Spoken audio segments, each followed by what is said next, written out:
Hello everybody! In this video, I will be going over the fire team and squad formations as prescribed in ATP 321.8 for the United States Army. I will only cover a soldier's position within the formation, not their role or responsibility. Those will be in future videos. And any additional videos that are tangential to the information I provide in this one will be linked in the description if you would like to learn more. So, without further ado, let's get straight into the fire team formations. The first formation utilized by the fire team is a fire team wedge.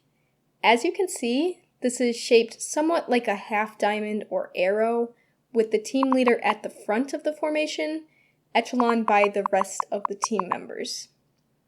The team leader position remains standard, which always located at the front. However, the other three members are not constrained by any standard and may be repositioned depending on the mission. The rear element side may also vary. As you can see, the rear element on the screen is located on the right side. However, that is not constraint or specification. It can also be located on the left side. Another standard for this formation is the distance between the soldiers. The standard distance is defined as 10 meters. However, this distance can expand or contract depending on terrain, weather, or any other elements that may affect the communication between the team. The general rule is that all team members should be able to see and hear the team leader, and the distance can be prescribed accordingly. Lastly, let's look at the characteristics of this specific formation. The control is relatively easy, with the team leader providing visual and audio communications. The flexibility is fairly good, allowing movement of troops easily depending on the situation.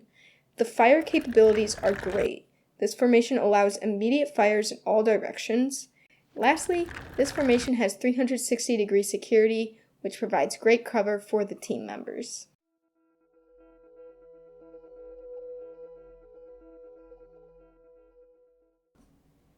So the second formation utilized by the fire team is a fire team file.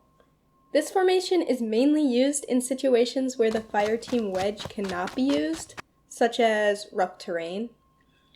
Much like the wedge, the team leader leads the formation at the front, followed by the rest of the team members.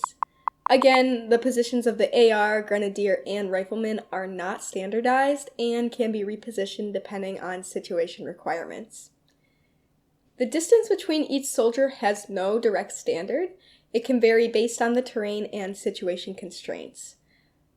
For the formation characteristics, the control is easier than the wedge, with all soldiers positioned right in front of and behind each other. However, it is less flexible than the wedge. The formation allows immediate fires to the flanks and masks most fires to the rear, providing fairly good fire capabilities. However, the security provided is fairly poor.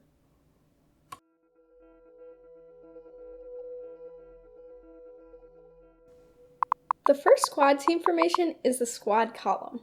This is the main formation that is used in a squad with two fire teams in a wedge formation centered by the squad leader. The fire team at the front, also referred to as the lead fire team, is designated as the base fire team. The wedge that the fire teams are positioned in can be modified into a file during rough terrain. For the formation characteristics, the control is fairly good with the squad leader in the center. The flexibility is very good. It aids maneuver and has good dispersion laterally and in depth. The formation allows large volumes of fire to the flanks, but only limited volume to the front. The security of this formation is all around 360 degrees.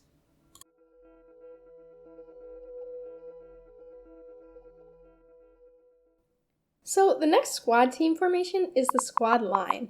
This formation is used when squads need maximum firepower to the front and is good as an assault or pre-assault formation.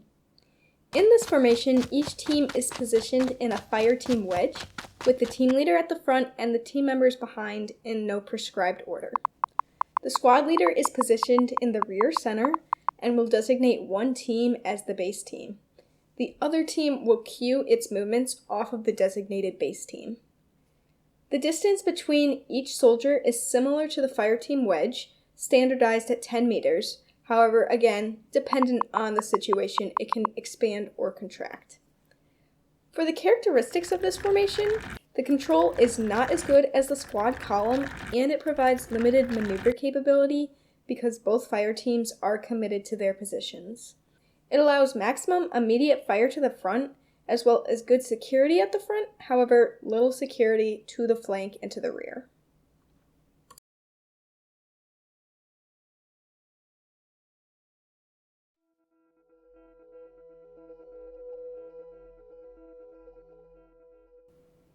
The last formation prescribed for a squad is the squad file. This formation is used when the terrain is severely restrictive. The positions of the leaders are not standardized and can be reordered. Sometimes moving the squad leader to the front can make them more available to make vital decisions and lead from the front. Also, moving a team leader to the last position could provide more control over the rear. As with other formations, it will be dependent on the situation characteristics. For the formation characteristics, the control is the easiest of the squad formations, however, it is the most difficult formation to maneuver from. It allows immediate fire to the flanks however, the security provided is the least amount of security for all of the squad formations.